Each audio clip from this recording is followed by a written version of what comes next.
Shabbat Shalom, irmãos.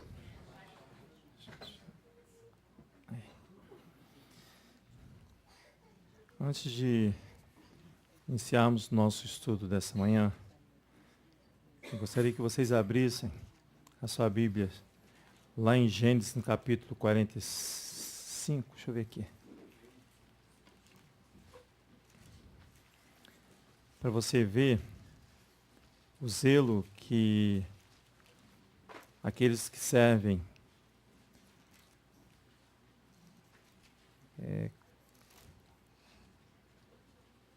Não, é 44. Para você ver aqui, ó, o zelo que os professores têm com o ensino.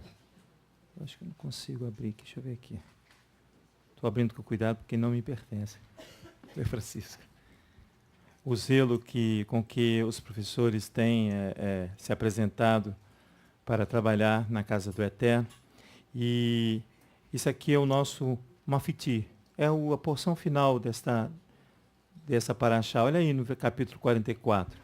Verso 1 diz assim: deu José esta ordem ao despenseiro de sua casa: enche o mantimento o saco dos homens. Aqui, ó. Encheu de mantimento o saco dos homens.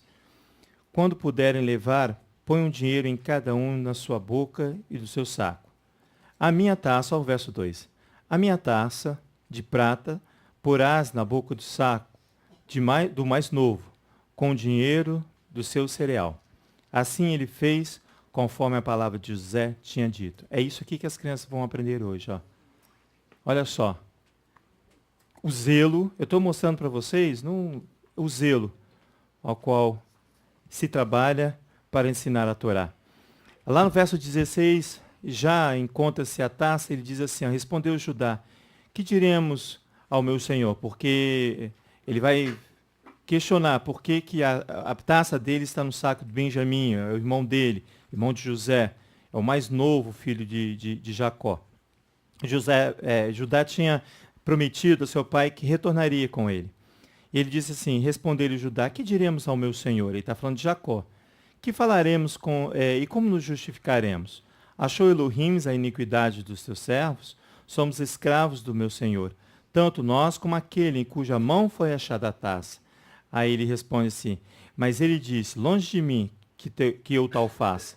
O homem em cuja mão foi achada a taça, esse será meu servo. Porém vós subi em paz para o vosso pai. Ele tinha certeza que eles não subiriam em paz. Por quê? Porque havia uma aliança ali com o seu pai de retornar com Benjamim. Ele não poderia deixar por causa do seu irmão. Então, Francisco, você é o guardião aí da taça de Benjamim. A taça de José no saco de Benjamim. Então, é maravilhoso quando você vê as crianças aprenderem. Dá vontade de a gente ir lá para cima aprender com eles. Porque é uma forma muito simples. E a palavra do Eterno ela é simples. A porção dessa manhã é Miquetes.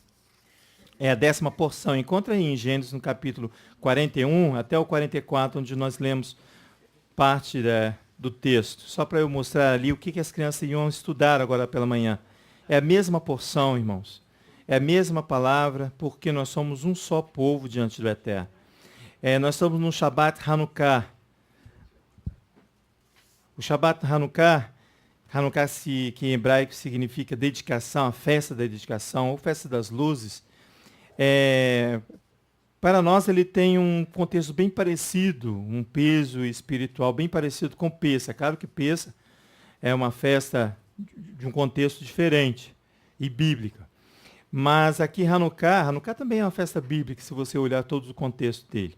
Mas se você percebe que a celebração de uma libertação, quando os deuses, tanto os deuses do Egito, e quanto os deuses e os homens, o intelecto, também dos gregos aqui em Hanukkah, eles são confrontados.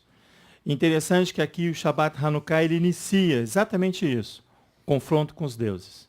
Nós vamos perceber isso durante que nós vamos estar lendo a palavra do Eterno. Eu gostaria de, antes de iniciar, orar com vocês.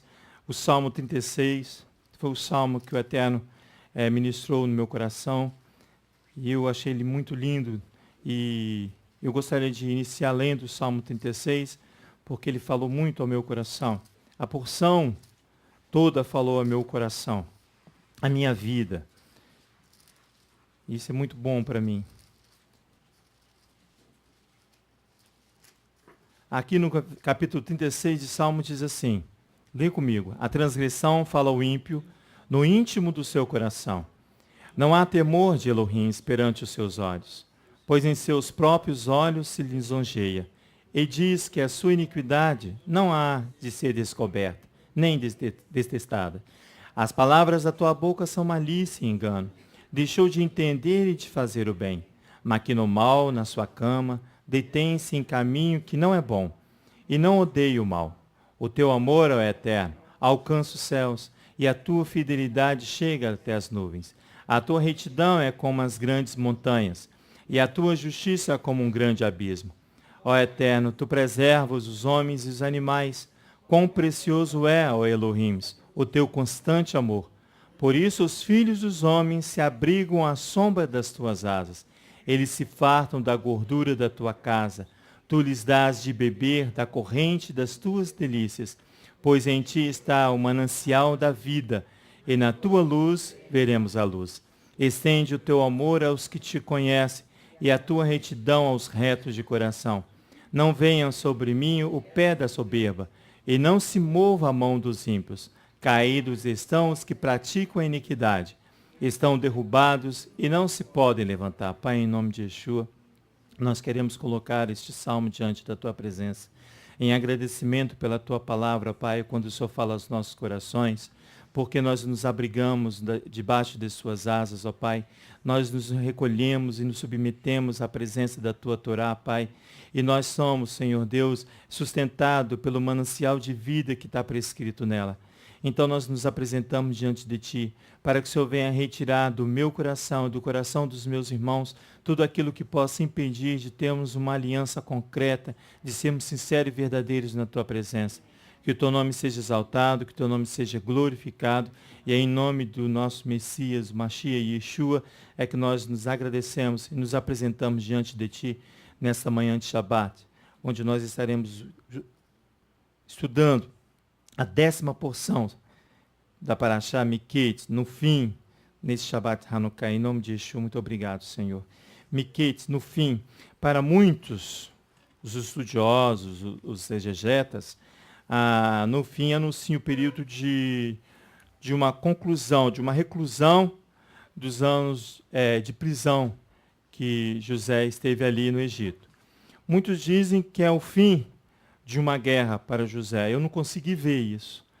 Eu, pelo contrário, eu vi que é o início de um grande confronto que inicia ali com José, aqui em Miketz.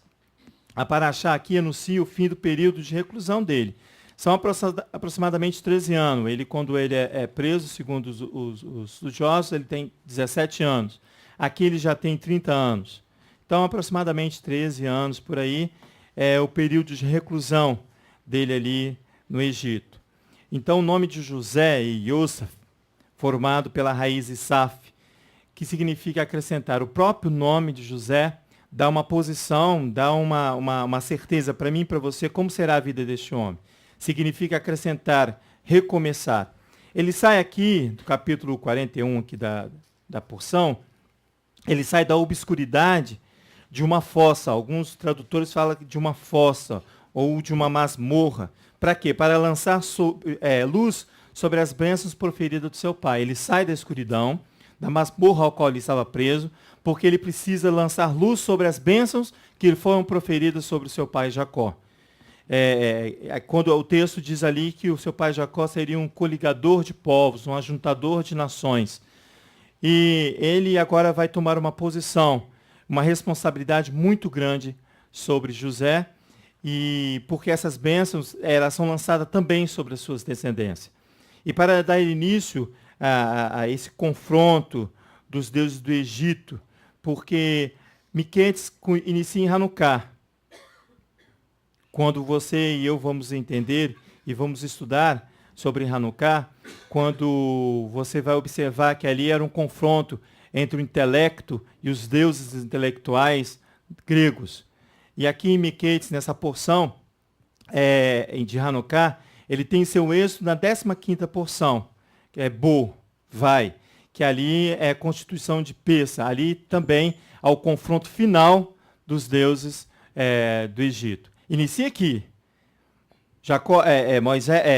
José sai da prisão para dar continuidade às bênçãos proferidas sobre seu pai. Então ele vai imediatamente confrontar quem? O Deus do Egito, Faraó.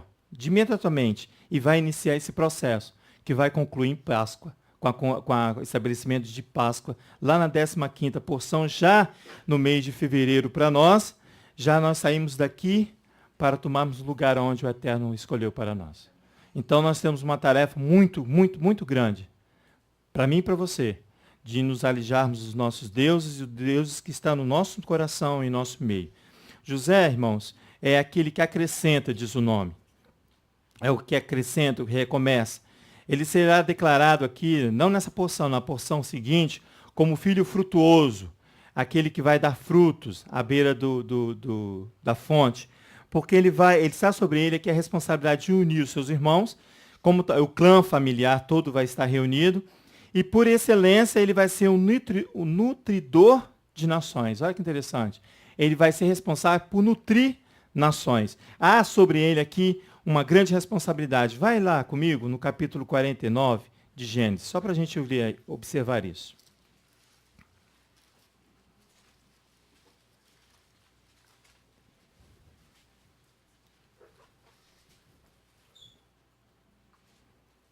Ali no verso 22, só no verso 22 para você observar comigo. Diz assim, José é um ramo frutíssimo. Gênesis 49, verso 22. José é um ramo frutífero, é a bênção de Jacó sobre ele. Ramo frutífero junto à fonte, cujos galhos se estendem sobre o muro. Próximo ao original diz que é um filho frutuoso sobre o olho de quê? O olho da fonte. Então ele aqui, Jacó vai estabelecendo sobre ele que ele é um nutridor de fonte. Ele vai nutrir a fonte. Qual fonte? A fonte de Jacó. Por isso que eu falei que ele vai estar sobre ele parte, ou se não, grande parte da bênção proferida lá para ele, porque é para ele e para todos os seus irmãos, para toda a sua descendência. 23 diz assim, os flecheiros lhe deram amargura e o flecharam e o perseguiram. O seu arco, porém, permanece firme e os seus braços foram fortalecidos pelas mãos do poderoso de Jacó, o pastor, o rochedo de Israel, pelo Elohim de teu pai, o qual te ajudará, e pelo Todo-Poderoso, o qual te abençoará, com bênçãos dos céus em cima, com bênçãos do abismo que jaz embaixo, com bênçãos dos seios da madre. A bênção do Pai se excederão as bênçãos dos meus pais, até o cimo dos montes eternos. Elas estarão sobre a cabeça de José e sobre o alto da cabeça, o qual foi separado dos seus irmãos. A bênção é extremamente maravilhosa, porque você consegue aqui que vai sobre ele um exceder de bênção. Por quê? Porque ele vai ter que ser um nutridor, ele vai ter que ser nutrir. A expressão aqui de fonte de Jacó, o nutridor da fonte de Jacó, Ain, é o nome da fonte em hebraico. Significa também olho. A expressão aqui identifica a origem da fonte. Qual é a origem da fonte? A fonte de Jacó. E revela uma corrente constante de água que nutre a terra para torná-la fértil. É uma fonte constante que vai jorrar água. E não só um poço, como muitas versões dizem, que retém a água por um tempo. Não, aqui é uma fonte, é uma constante fonte. É uma expressão que vai identificar que há constante corrente de água ali sobre a fonte de Jacó. Se você for comigo lá em Jeremias, no capítulo 17, nós cantamos muito esse Jeremias capítulo 17. Você vai ver ali que o profeta ele vai confrontar duas fontes. Vai lá comigo, por favor. Jeremias.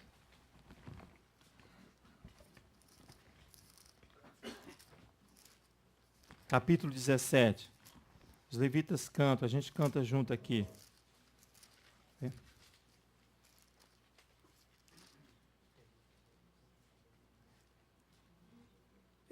Vamos começar ali, ó, do verso 5, para você ver como o homem busca a fonte e a fonte provém de Elohim. O verso 5 começa assim: assim diz o Eterno: maldito o homem que confia no homem, que faz da carne o seu braço, e cujo coração se aparta do Eterno. Ele será como um arbusto nos ermos, não verá prosperidade quando ela vier.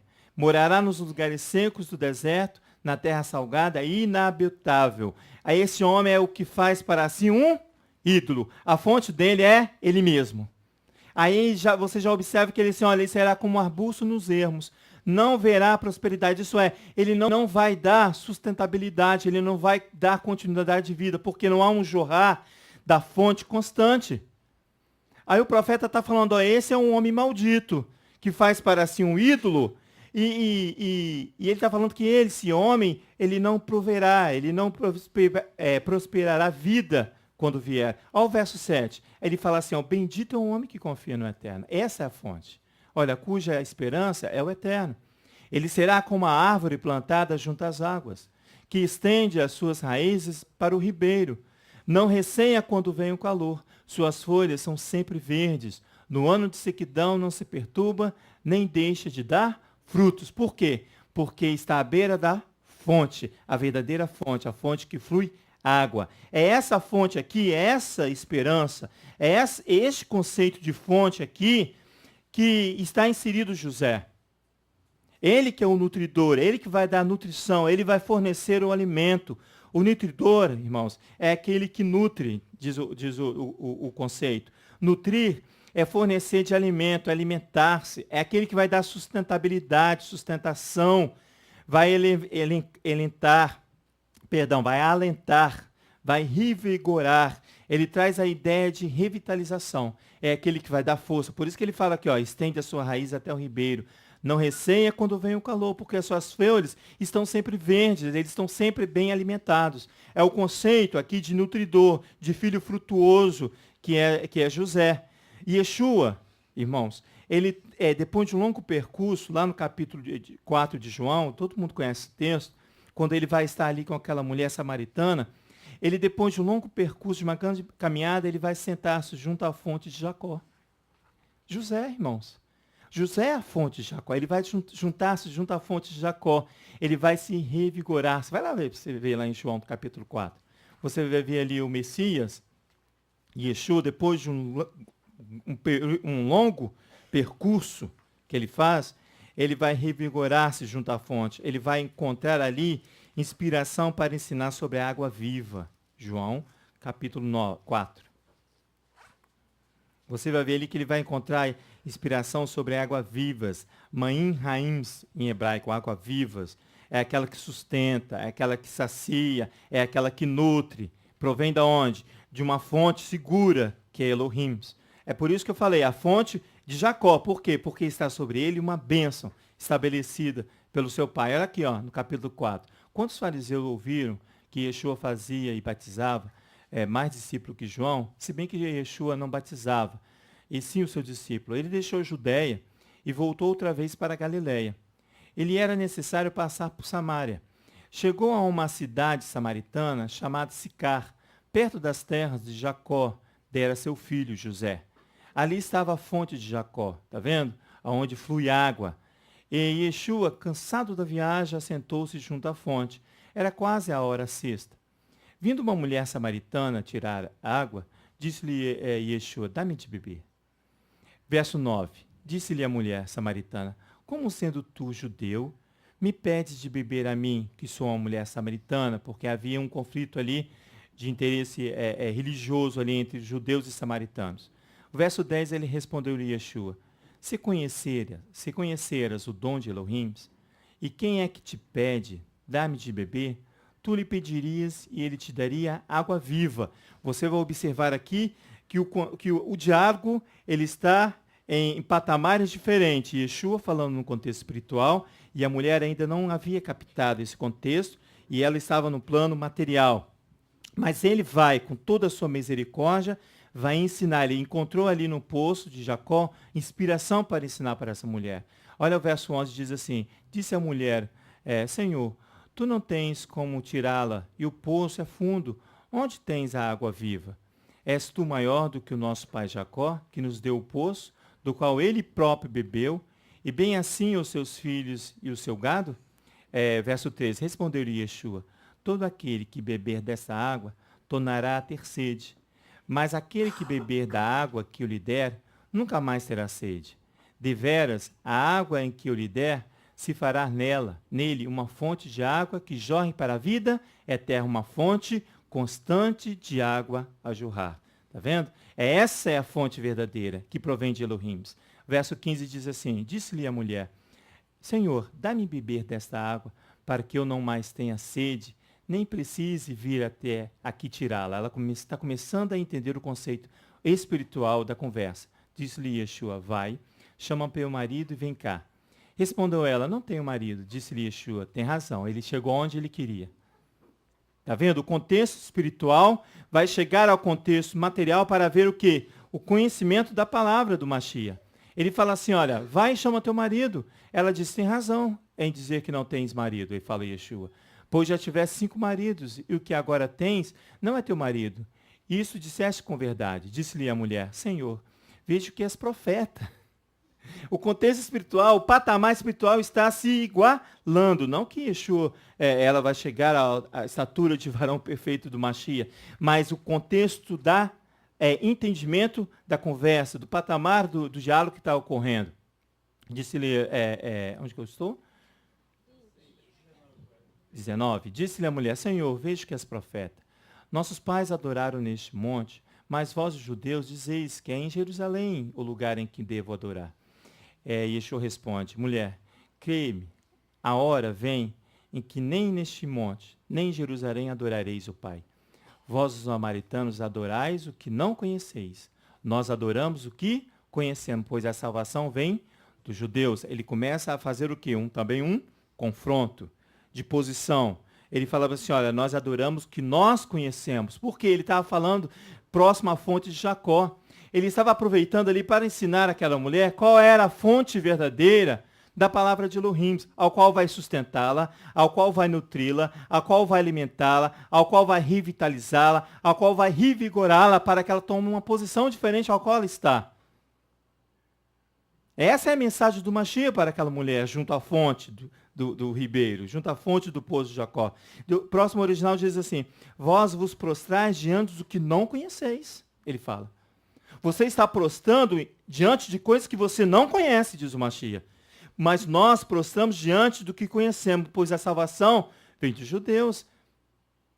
É o ensino do Mashiach para ela.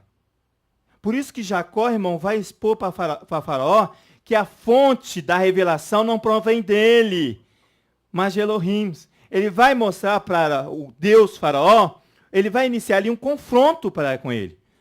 Vai iniciar um confronto. Ó, volta lá em Gênesis capítulo 41, para você ver uma coisa.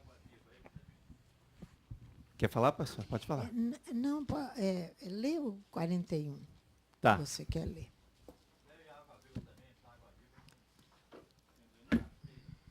Você não sabe o que é água viva? Pera. Amém. Pode falar, Chiquinho pastor. está te chamando de Nicodemos.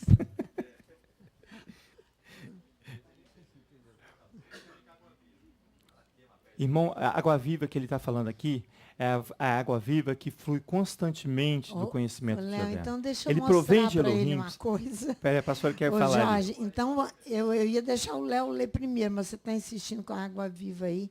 Olha aqui, vamos lá em Gênesis 16. Você Amém. vai ver o que é uma fonte de água, não uma fonte de água, mas um olho de água. Um olho de água. É o que ele está falando. É o olho de água. Exatamente, tem o mesmo nome, é o mesmo... Ain, né?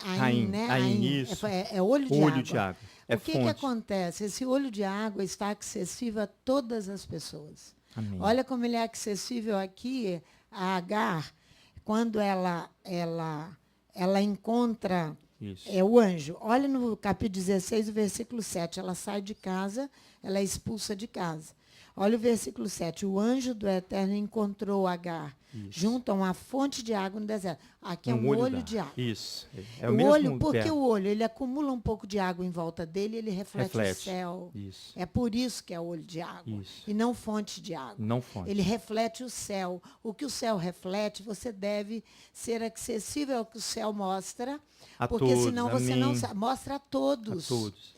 Ou não está escondido para os descendentes de Ismael ou para os descendentes de Isaac. Aqui nós vamos tratar da descendência de Ismael. Por isso que ele mostra Mas a o mulher olho de samaritana. água é para Agar para também, para que ela veja o céu refletido ali e a sua descendência saiba a Saiba. direção. Amém. Aí ele diz, ó, aí você vê ali que ele continua ministrando as bênçãos. Olha o versículo 10. Disse-lhe mais o anjo do Eterno: multiplicarei sobremaneira a tua descendência, de modo que por numerosa não será contada a bênção para a descendência de Ismael. Mas não soube olhar o olho de água que refletia o céu. Disse-lhe também o anjo do Eterno: concebeste, terás um filho e chamarás Ismael. E o Senhor ouviu a sua aflição. Ele será como um jumento selvagem entre os homens, a sua mão será contra todos, e a mão de todos contra ele, e habitará diante de todos os seus irmãos. Ela chamou o nome do Eterno, que com ela falava: tu és Elohim que vê. Isso. Olha aí, que vê. Por isso chamado poço do vivente, pois disse ela: agora olhei para aquele que me vê. Aonde ela olhou? Ela olhou o olho de água. Ela viu o céu refletido. Ali. Ela entendeu a mensagem. Amém. Olha só, por isso aquele lugar chamou Beer Lahoi, que está entre Cádiz e Barneia. E que significa Ismael. Ele ouvirá. Isso, poço para o vivente. Para que se distanciou tanto e não ouviu a mensagem? A descendência de Agar aqui se distanciou tanto e não ouviu a mensagem do céu. Então ela foi só para Isaac, que ali está agora sobre José? Não foi. Não foi. Foi para todos. A mensagem do céu é para todos. O olho de água é para todos, para que todos vejam refletida a mensagem do céu. Amém. Por isso que Yeshua vai lá e ensina, não é somente, a adoração não é somente nos montes de Jerusalém, nem para os montes de Samaria, mas para todos aqueles que têm o coração voltado à obediência. Exatamente. Por isso que ele vai tomar completa. A mensagem dentro de um poço de água. Ele se aproxima, de uma fonte de água. A didática do Mashiach foi maravilhosa aqui. É perfeita, né? É perfeita. E José vai expor a Faraó exatamente isso, que a fonte da revelação, o olho d'água, a fonte da revelação, não provém dele, mas dos céus. Vamos lá para você ver no 41. Por quê? Porque ele precisa agora colocar Faraó no lugar dele. Isso. Ele vai falar o que o céu disse. Exatamente, o que o céu disse. A fonte é refletida. Amém. Muito bonito isso, lindo demais. Olha aqui, ó. Vamos lá ler do início para você ver. Ele vai dar início aqui ao confronto entre o Deus do Egito, que é o faraó. Olha só. Passados os 2 anos, é o início da porção inteiros, o faraó sonhou e estava em pé junto ao rio Nilo. Do rio subiam 7 vacas, é o sonho de faraó. Formosas à vista e gordas de carne, e que passavam entre os juncos. Após elas subiam o Nilo outras 7 vacas feias à vista e magras de carne, e paravam junto às outras vacas à beira do rio. E as vacas feias à vista e magras de carne devoravam as 7 vacas formosas à vista e gordas. Então Faraó acordou. Depois dormiu e tornou a sonhar. Brotaram de mesmo pé 7 espigas cheias e boas. E após elas brotavam 7 espigas muito miúdas e queimadas do vento oriental. As espigas miúdas devoravam as 7 espigas grandes e cheias. Então acordou Faraó. Tinha sido um sonho. Pela manhã, o seu espírito estava perturbado. Por que ele está perturbado? Porque ele sonhou 2 vezes, praticamente o mesmo sonho. Ele não sabe, mas José vai falar com ele assim, ó, os 2 sonhos são um só. Quer ver? Olha só. Pelo que mandou chamar todos os adivinhadores do Egito. Ele vai consultar os necrosemantes, não é isso? Necromantes, né? Os adivinhadores do Egito, aqueles que vão fazer maravilhas diante do faraó, para tentar revelar aquilo que provém de Elohim. Ele vai buscar a esses. O faraó contou-lhes o seu sonho, mas não havia quem os interpretasse. O verso 9. Então, disse o copeiro-chefe a Faraó, das minhas faltas me lembro hoje. Faraó estava muito indignado contra os seus servos e entregou minha prisão à casa do capitão da guarda e a mim e ao padeiro-chefe. Então tivemos um sonho na mesma noite, eu e ele, e cada sonho com sua própria interpretação. Verso 12. Estava ali conosco um moço, um hebreu, servo do capitão da guarda. E contamos o sonho, e ele interpretou os nossos sonhos, e cada um interpretou conforme o seu sonho. E conforme a sua interpretação, assim mesmo aconteceu. Eu fui restituído ao meu cargo, e ele foi enforcado. Então Faraó mandou chamar imediatamente, a urgência de Faraó, porque ele estava angustiado, irmãos. Chamaram José e fizeram sair apressadamente da masmorra. Ele se barbeou, mudou as suas roupas e apresentou-se a Faraó.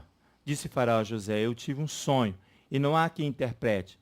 Mas de ti ouvi dizer que, ouvindo contar um sonho, podes interpretá-los. Agora ele vai confrontado. Ele já sai da prisão, da onde ele estava, ele imediatamente, de imediato, não há tempo, ele imediatamente começa o seu confronto com um Deus do Egito, o Faraó. Ele diz assim: respondeu José a Faraó: isso não está em mim, mas Elohim é que dará uma resposta de paz a Faraó. José aqui vai expor a Faraó a fonte aqui da revelação.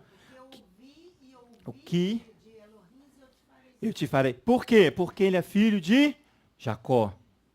Ele é filho de Jacó. O que ele ouviu de Elohim, ele vai obedecer. Ele vai encontrar aqui e vai dar início ao confronto entre o Deus do Egito, Faraó, e Isaac, o Deus de Elohim, o Deus de Abraão, de Isaac e de Jacó. Próximo ao original diz assim: Yosef responde assim a Faraó: Elohim responderá pela paz de Faraó, porque ele estava muito angustiado por aqueles sonhos, muito angustiado. O que José faz? Ele vai opor a Elohim e Faraó, um diante do outro. Olha, José opõe Elohim a Faraó, informando que quem responderá ao rei do Egito é a palavra de Elohim. Foi a boca de Elohim que o disse. Que é uma boca, que é a palavra? É uma palavra anunciadora, irmãos. Porque não é apenas uma informação, simplesmente uma informação que vai ser prestada a Faraó, não. É mais que isso, é uma ordem para ser cumprida. Por isso que ela é emergencial. Por isso que você vai ver aqui que ela é uma ordem emergencial. Por quê? Porque provém da boca de Elohim. É emergencial a obra. Então ele fala assim: o Deus do Faraó vai ter que submeter-se à ordem de Adonai. O Deus do Egito, o tal poderoso Deus do Egito, ele vai ter que submeter a ordem, a palavra prescrita por Adonai. Então você começa a observar aí o confronto ao qual o próprio José estabeleceu ali, entre a palavra dita do Eterno contra o Deus do Egito, Faraó. É aqui em Hanukkah, em Miquetes, que inicia esse confronto. Em Miquetes. E aí vai ter o grande êxodo, aonde? Lá no capítulo 12 de Êxodo. Quando ali vai ser estabelecido Pêssah, quando ali vai ser rebaixado todos os deuses do Egito. Começa aqui, ó. O confronto começa aqui. Ele começa a mostrar a Faraó quem é o Elohim de Israel. Esse Faraó foi muito inteligente. Foi, muito. Ele foi Foi. E quando ele sonhou, eu percebo assim, quando ele sonha esse sonho, e aquilo perturba o seu coração, ele já estava inclinado à obediência, a ouvir uma direção. Não estou dizendo uma obediência completa, porque ele era o todo-poderoso do Egito. Não podia, o coração dele estava. Ele vai entregar, Aqui, quer ver, ó. Ouve, ó Israel. É único. Os exegetas falam bem assim, que a melhor interpretação é entenda Israel. Por isso que na época nós até mutamos. Entenda uma resposta de paz. Amém, é a mesma palavra. Ouve e transmite. Aqui, ó, quer ver? Olha lá o verso 25. Ele vai contar o sonho novamente, mas o verso 25 diz assim, ó. Então disse José a Faraó: o sonho de Faraó é um só. O Elohim há de fazer, notificou ao Faraó. Você vai ter que obedecer aquilo que Elohim determinou. Por isso que eu falei que ele vai ter que submeter-se à vontade de Adonai, o Elohim de Israel. Que maravilha. O próprio Deus do Egito, ele vai ter que submeter-se. Vai, de um hebreu. Olha só. Ele vai contar que as 7 vacas boas são... ele traz ali um princípio sacerdotal fortíssimo, José. Fortíssimo. E ele vai interpretar que as 7 vacas boas são 7 anos, e as 7 espigas boas também são 7 anos. E os sonhos, é um só, ele fala.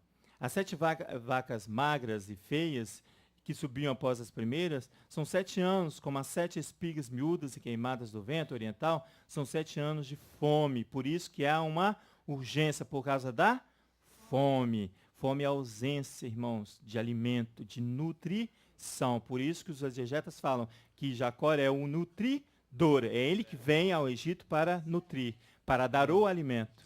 Fala, Mato. No início do seu estudo, você fez um resumo, acho que é do que você quer falar e do que o Eterno quer falar conosco. Amém. As pessoas buscam a santidade, muitas pessoas buscam a santidade se afastando das coisas físicas, das coisas que nós temos que conviver neste mundo. Mas José não, José foi um homem que aprendeu a viver na santidade, se envolvendo com as coisas físicas que nós precisamos viver. Ou seja, não quer dizer que ele se envolveu com o pecado, mas ele se envolveu com as coisas. Nós podemos ver a política. Os homens que querem subir na política sobem de uma maneira gananciosa, de uma maneira corrupta. Não, José subiu de uma maneira espiritual e permaneceu. Você leu lá em Gênesis 49, você leu assim: José é uma planta fértil, uma planta frutífera na primavera, com ramos que sobem pelas paredes. Os arqueiros o atacam com velocidade. Isso é o mundo. É o mundo que ataca com força. Isso. E o que nós fazemos quando o mundo nos ataca com velocidade? Nós, ao invés de influenciarmos o mundo, nós deixamos o mundo nos influenciar. Nós nos envolvemos. Ao mundo. Mas aí a palavra fala depois, diz assim, olha, os arqueiros o atacam com velocidade, disparando contra ele e pressionando muito. Mas seu arco permanece firme. Quer dizer o quê? Que José, em momento nenhum, ele foi influenciado pelo mundo, mas ele influenciou o mundo. O arco era contra ele mesmo. Ou seja, a sua natureza. Ou seja, ele não se influenciou. Ele viveu numa vida de santidade e de simplicidade no meio do mundo perverso e iníquo. Esse que é o nosso papel. E você levou lá na palavra de Jeremias, que diz que nós temos que dar fruto permanentemente. E depois você foi lá na mulher samaritana, que Yeshua pergunta a ela: cadê o teu fruto? Ela respondeu: eu não tenho nem marido. Eu não tenho marido. Eu não tenho fruto. Aí Yeshua, dentro de um poço que dá água, ele fala assim: o Eterno está exigindo de nós o quê? Um fruto constante, que nós não podemos dar. Por isso que ele vai colocar na própria palavra dele, que a palavra dele é que jorra água constante, água viva que jorra. Você está falando que José, ele era nutridor. A gente só é capaz de nutrir alguém se tudo aquilo que nós possuímos para nós, espiritualmente, nós tivermos. Porque se eu estou em falta de algo, como que eu vou nutrir a outro? Não tem como. Como que eu vou? Não tem como. Não tem como. Por isso que o próprio nome de Yosef significa acrescentar, aquele que acrescenta, aquele que vai recomeçar. Você não tem capacidade de alimentar o outro se você não se alimentar primeiro. Você não tem capacidade de fornecer a outro se você antes não se forneceu. Se você não se tratar, não se curar, tirar de tudo aquilo que possa você agir como José. De ser um ramo frutíssimo, de dar frutos. É isso mesmo. Lá em Isaías 41 diz assim, os que contendem comigo, aqueles que confrontam comigo, tornar-se-ão em nada, eles perecerão. Por quê? Porque como é que você vai ter um enfrentamento se você não tem um arco forte, se você não tem os pés firmes, se você não é segura, se você olha para trás, desiste da batalha, se suas pernas fraquejam, ou você prefere o quê? Eu vou me assimilar ao outro. Porque aí eu não preciso me dispor com ninguém. Isso, vou assimilar, vou me unir ao outro, e aí eu não tenho confusão com ninguém, eu vivo em paz. Mas o confronto ele é assim. Vamos lá, você ver em Isaías 41 para você ver isso. O confronto é inevitável. O confronto de José, irmãos, coloca sob a proteção de Elohim. Ele coloca sob a proteção. Por quê? Porque ele vai agir por Adonai aqui. Ele é o provedor de todas essas coisas. Adonai. A fonte de nutrição. Isaías, capítulo 41. Deixa eu ir lá. Para você ver isso.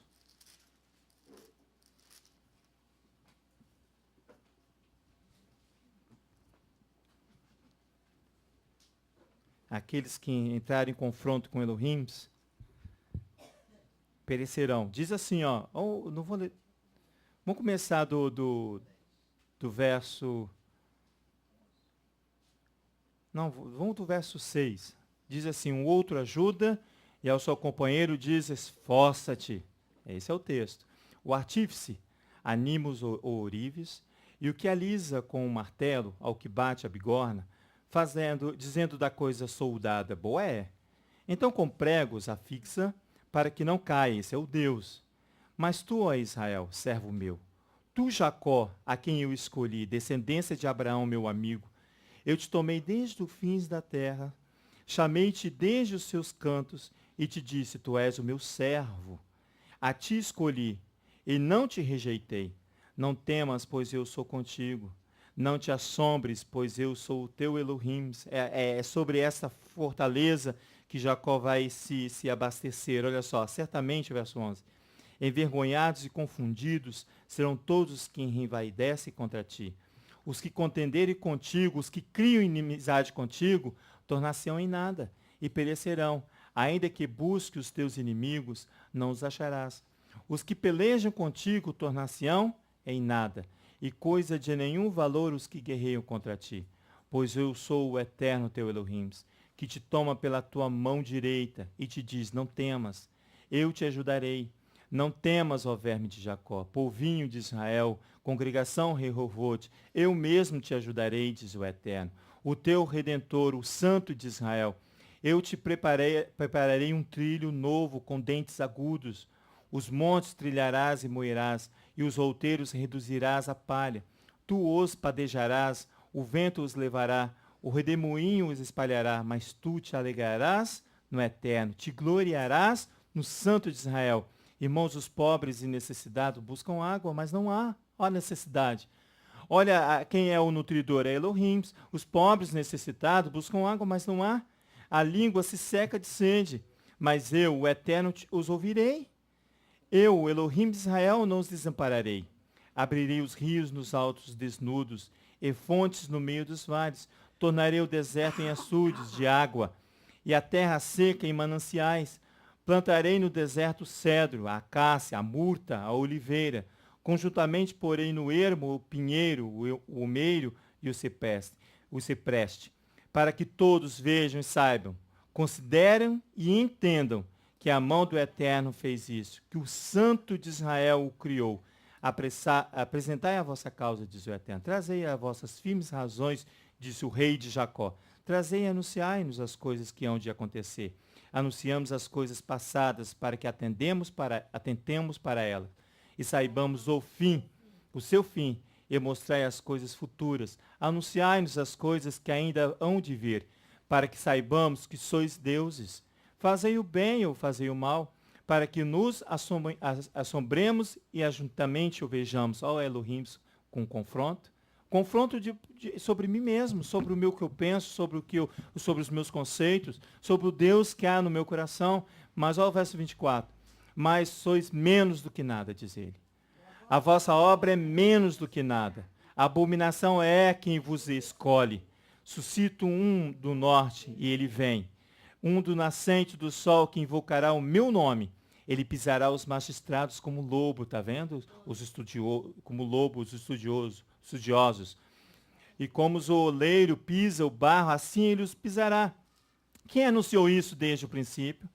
Para que possamos saber, ou dantes, para que digamos, justo é.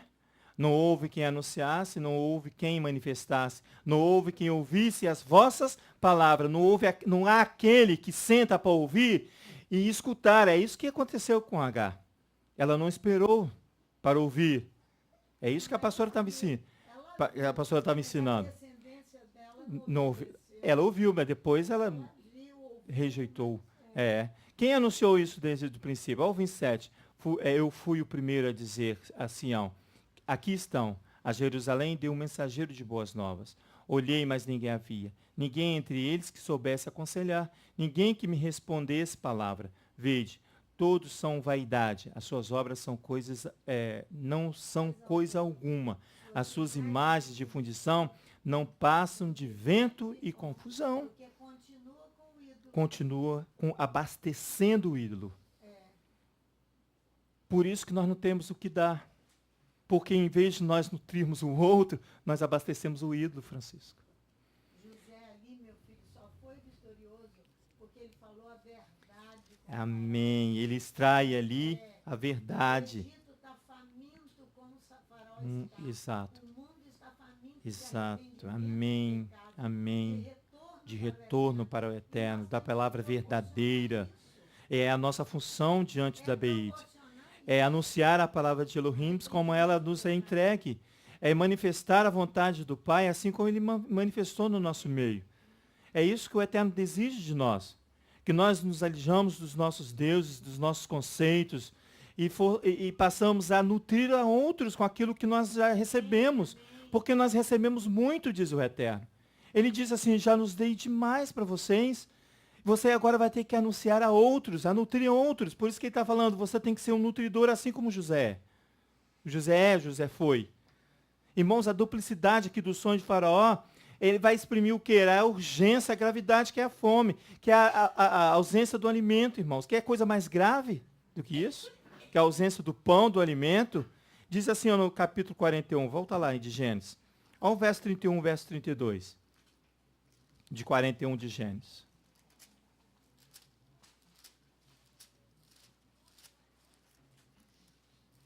Por isso que você precisa ir lá fazer a sua vigília, você precisa ir. Por quê? Porque nós estamos em pleno Hanukkah, olha. Aqui o Shamash, ele é o vigia, ó. Você tem a oportunidade, em pleno Hanukkah, fazer o papel de um vigia, de olhar a todas as coisas lá. Olha só, no verso 31 diz assim, ó. Não será conhecida a abundância na terra, por causa daquela fome, olha como ela é grave, que seguirá, porque será gravíssima, diz o texto. Olha o verso 32. Ora, o sonho de Faraó foi duplicado, porque esta coisa é determinada por Elohim. Ele é duplicado porque existe aqui uma emergência, e ele se apressa a fazê-la. Próximo original diz assim, não mais conhecerá saciedade sobre a terra, por causa desta fome que seguirá a saciedade. Sim, demasiado peso, diz o texto. Enquanto a repetição do sonho de Faraó em 2 vezes dizem que sim, a palavra está decidida por Adonai, por Elohim. Elohim tem pressa em realizá-la. Então o Faraó vai ter que submetê-la à vontade do Elohim de Israel. A ausência de saciedade, irmãos, condiz a uma extrema escassez de alimento. Condiz a uma extrema escassez de alimento. Porém, a urgência de Elohim aqui, nessa porção, está na minha busca, na sua e na minha, em saciar a fome. Qual é a fonte de onde eu busco para saciar essa fome? Aonde você busca? Qual é a sua fonte? Qual é o que você busca o seu alimento? Elohim aqui vai conduzir José, sabe com o quê? Com palavras de sabedoria, irmãos. Vai colocar na boca de José palavras, e ele toma ele como nutridor, aquele que vai atenuar o risco da fome, o risco da morte. Ele vai atenuar, ele vai tornar branda, porque ele vem na frente e vai anunciar, olha, ele vai anunciar a palavra de Adonai para que muitos sejam salvos. Por isso que ele é considerado nutridor, porque ele vai ser o condutor para a fonte de Jacó. E assim nós não venhamos a buscar o sustento daquilo que não provém de Elohim. Léo, a mesma fome do período de José, a mesma fome do período de Elias, isso. A mesma fome virá nos nossos dias, diz a palavra. O Já está profeta sendo Amós anunciado. anuncia Amém. isso. No capítulo 8, no versículo 11, ele diz, Amós, capítulo 8, Vamos lá, então. versículo 11, ele diz assim, vem dias, diz o Eterno Elohim, em que enviarei fome sobre a terra, não fome de pão, nem sede de água, mas de ouvir as palavras do Eterno, porque Amém. não tem quem anuncia, irmãos. Não tem. Verdadeiramente, porque... É isso que Isaías, no capítulo 41, vai anunciando. Isso que Isaías está falando lá. Aí você vai em Apocalipse 6 para você ver quanto que vai te custar uma medida de alimento. Vai lá. Apocalipse capítulo 6. Porque aí, Apocalipse, nós estamos falando dos nossos dias, os últimos isso. dias. Não é?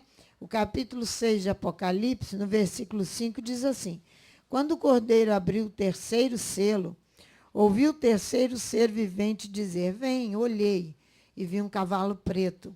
O seu cavaleiro tinha uma balança na mão, para julgamento e juízo, né? E eu ouvi uma voz, ouvi uma como voz que no meio dos 4 seres viventes, que dizia: uma medida de trigo por um denário. Denário é um dia de trabalho do trabalhador, tremenda escassez de alimento. E 3 medidas de cevada por um denário. Olha aí. E não danifiques o azeite e o vinho. Por causa da escassez. Por causa da escassez, a fome tremenda que virá, que já está estabelecida. É por isso que ele fala dessa urgência. Amém. De nós alijarmos das coisas que estão no nosso coração. A das mentira, coisas que provém de Elohim. o ciúme, aquelas obras da carne todas ali em Gálatas, no capítulo 5. Para que você e eu possamos nos apropriar daquilo que o Eterno quer fazer de nós. Levar o quê? Arrependimento de pecados, retorno a Elohim de Israel e respeito a Yeshua HaMashiach. Né, não? Amém. Mas como levar isso? Nós brincamos com as coisas, achando que essa escassez de alimento foi só lá no período de José. Não. É a mesma escassez dos nossos dias. A mesma escassez. É uma fome tremenda. O salmista ele canta assim: a minha alma tem sede de ti. A minha alma, a minha destra me sustenta, a tua destra, a tua presença me sustenta. Vai lá para você ver no Salmo 63. É essa fome aí, ó. É a fome que vai me instigar a quê? A buscar mais, a me nutrir, a me encher, a me abastecer. E isso com santidade. Porque sem santidade ninguém verá o Eterno. Ninguém. Quer ver? O salmista ele canta aqui, ó, Salmo 63. Essa fome é espiritual. É espiritual, gente. Por isso tem tanta bobagem por aí. Exatamente. Em vez de nutrir o povo com alimento espiritual, vai fazendo assimilações com as coisas do mundo. Aqui, ó, vai enganando o povo. Vai desviando o povo. Exato.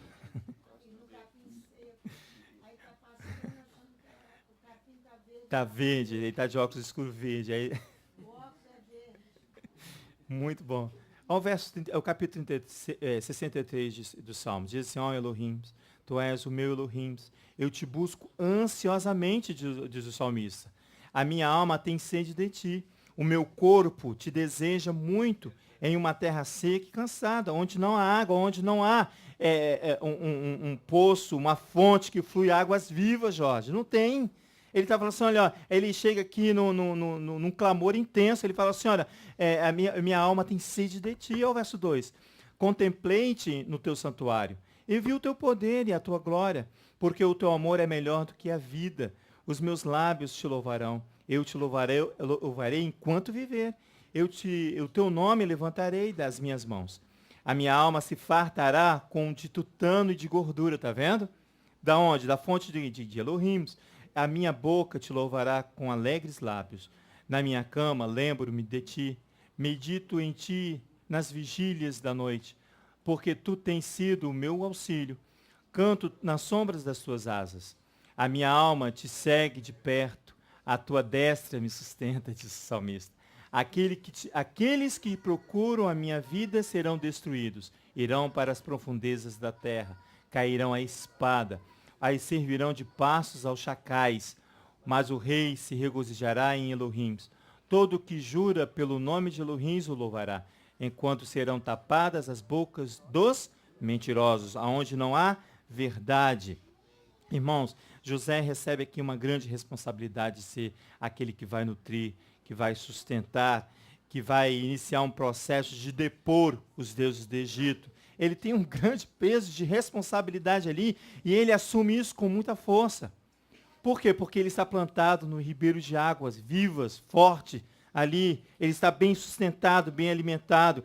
Por isso que ele sim, vai poder iniciar um processo de depor os deuses do Egito. Começa com José aqui, Miquetes. Volta lá em Gênesis capítulo 41 para você ver como ele vai iniciar o processo que vai depor, vai tirar os deuses do Egito, vão derrubá-los. Aqui, ó, começa aqui em Hanukkah. Gênesis 41, volta lá para a gente, nós estamos concluindo, irmãos. Ele diz assim no verso 39, do capítulo 41, diz assim, ó, depois disse Faraó a José, visto que Elohim te fez saber tudo isto, ninguém há tão entendido e sabe como tu, diz Faraó. Tu estás sobre a minha casa, e a tua boca, e por tua boca se governará todo o meu povo. Somente do trono do trono eu serei maior do que tu. Disse mais Faraó a José, vê, eu te hei posto sobre toda a terra do Egito. Então tirou Faraó o anel da sua mão, e o pôs na mão de José, e o fez vestir as roupas de linho fino, e pôs um colar de ouro no seu pescoço, e fê-lo subir no segundo carro que tinha, e clamavam diante dele. Olha como aqui já inicia o processo de destituir os deuses do Egito. Ajoelhai-vos. Assim o pôs sobre toda a terra do Egito. Ele está acima dos deuses, menos de Faraó, ele fala. Menos acima de mim. Mas ele coloca sobre toda a sua casa. Entrega tudo para ele. Por isso que ele começa ali um processo de depor os deuses, de tirar os deuses do Egito. Ele é muito esperto. O Faraó e sábio também. Olha o verso 39, diz assim, ó, no próximo original. Faraó diz a Joseph, posto que Elohim te fez penetrar tudo isso, ele fala. Olha as palavras de Faraó. Posto que Elohim te fez penetrar tudo isso, ninguém é perspicaz e sabe como tu. Tu serás sobre a minha casa, e todo o meu povo beijará a tua mão. Somente sobre o trono eu serei maior que tu. Aqui o exegeta diz que todo o meu povo beijará a tua mão.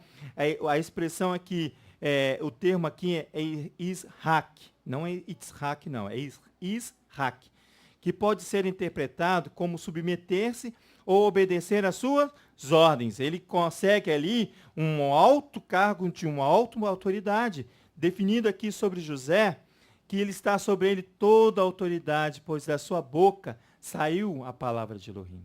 Pois da tua boca, diz Faraó, saiu a palavra de Elohim, porque Elohim fez penetrar no Egito a tua palavra. Olha que coisa, por isso que a pastora está falando que ele é sábio. Ele soube identificar que a palavra de Elohim penetrou. Lá em Deuteronômio capítulo 8, não precisa ir lá não, eu vou ler para você que já está terminando. O verso 3 diz bem assim, ó, e te humilhou, e te deixou ter fome, e te sustentou com maná, que tu não conhecestes, nem teus pais o conheceram, para te dar a entender que o homem não viverá só de pão, mas de tudo que sai da boca do Eterno viverá o homem. É esse entendimento aqui que teve José, que da boca de Elohim. Ele diz assim, ó, a expressão do texto, que o povo beijará a tua mão, diz assim, ó, o teu povo beijará a tua boca. Porque aqui inicia o processo de destituição dos deuses do Egito. Assim, o termo Ishak não expressa somente, irmãos, maior respeito, mas ternura e reverência, que é dispensado, sabe a quem? Aos deuses. Por isso que eu falei que ele começa a destituir os deuses do Egito. Porque a reverência que é para os deuses, Faraó deu para ele. Ele é o segundo homem do Egito agora. Para um hebreu é dado.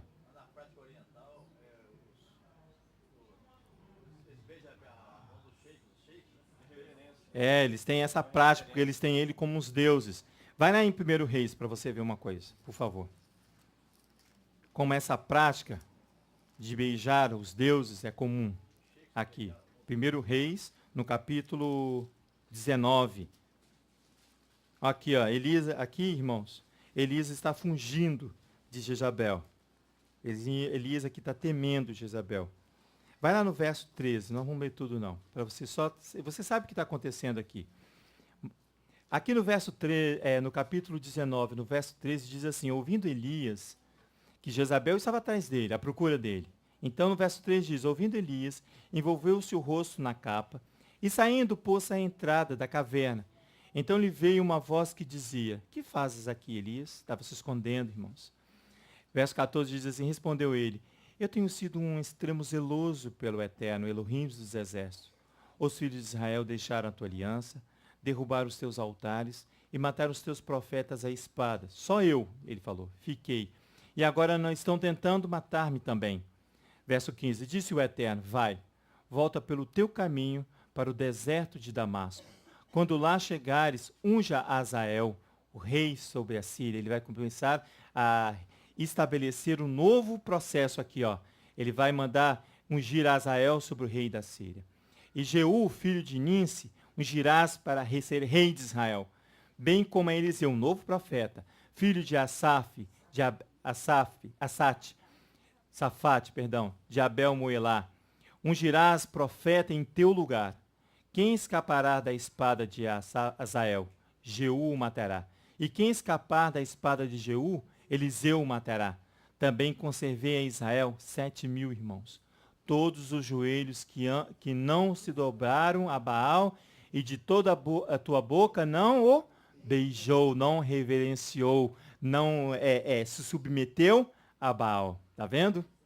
Por isso que o costume de beijar aqui, por isso que ele fala assim, olha, que todos vão beijar as tuas mãos, aqueles que vão beijar a sua boca, é uma reverência aos deuses. Ele está começando a destituir José, os deuses do Egito. Vai lá em Oséias para você ver no capítulo 13. Que como a posição dele ali de José, para mim e para você hoje, em Hanukkah, é importantíssimo, irmãos.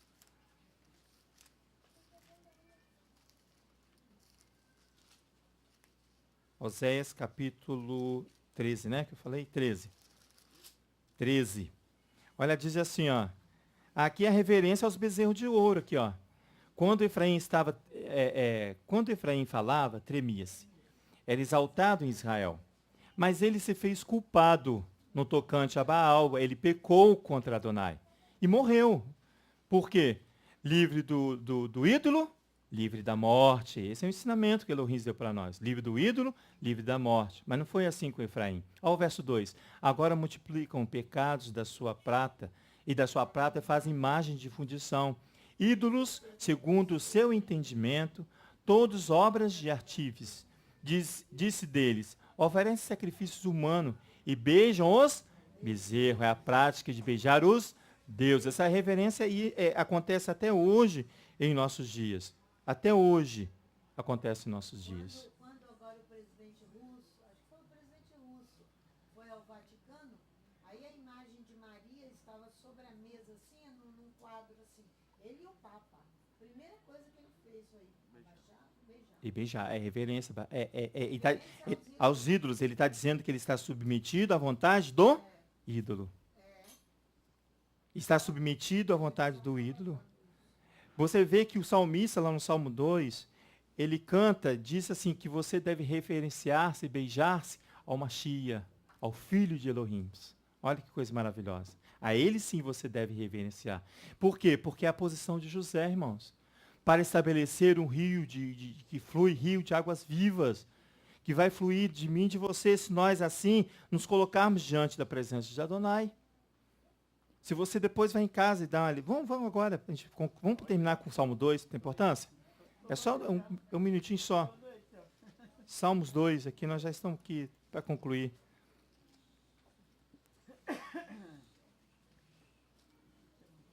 Ele é pequenininho. Ele diz aqui, ó. É no final, mas ele diz assim, ó. Por que conspiram as nações e os povos imaginam coisas vãs?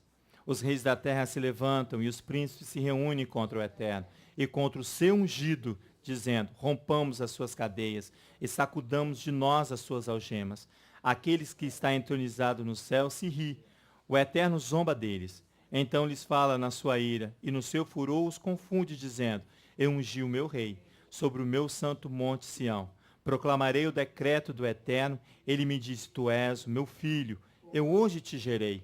Pede-me, e eu te darei as nações por herança, e os fins da terra por sua possessão. Tu os regarás com vara de ferro, tu os despedaçarás como um vaso de oleiro. Portanto, ó reis, sede prudentes, Deixai-vos instruir, juízes da terra. Seja como Faraó, prudentes. Ouve o que Elohim está falando. Servi ao Eterno com temor e alegrai-vos com tremor. Beijai o filho, para que não se ire, e pereçais o vosso caminho, pois em breve se inflamará a sua ira. Bem-aventurado, de pé, todos aqueles que nele se refugiam, para que o Mashiach não se ire, para que ele venha e não despedace, não regerar. Ele vai regerar com vara de ferro, diz aqui, ó. E despedaçarás como um vaso de oleiro. Para que ele não se ire. Bem-aventurado aqueles que nele se refugiam. Depois você vai na sua casa, lê João, vai lá no capítulo, não precisa agora não, na sua casa, agora à tarde, lê o capítulo 6 de João. Ele fala assim, eu sou o pão da vida. Ele é o alimento, ele é o nosso, ele se constitui o nutridor, ele é o principal nutridor. Ele sim, ele é a Torá. Amém? Vamos ficar de pé, Pai, em nome de Yeshua, nós queremos te agradecer. Quando o Senhor nos apresenta a tua palavra, Pai, e nos introduz a tua presença, para que nós possamos retirar dela tudo aquilo que nós precisamos para mantermos firme diante de ti, Pai. Muito obrigado por esse Shabat, Pai. Muito obrigado pelos teus filhos. Obrigado por aqueles que nos acompanham pela internet. Obrigado pelas irmãs que estão vigiando a tua casa, Beit Tefilá. Senhor, venha protegê-lo aquele lugar, ó Pai, com a tua proteção, Pai. E todos aqueles que lá vão estar hoje, Pai, manifestando somente a tua vontade, Pai. Muito obrigado pela oportunidade que o Senhor criou para nós possamos te servir e vigiar aquilo que o Senhor nos deu, Pai. Que teu nome seja exaltado, que teu nome seja glorificado. É o que nós pedimos em nome de Yeshua, nosso Messias. Amém.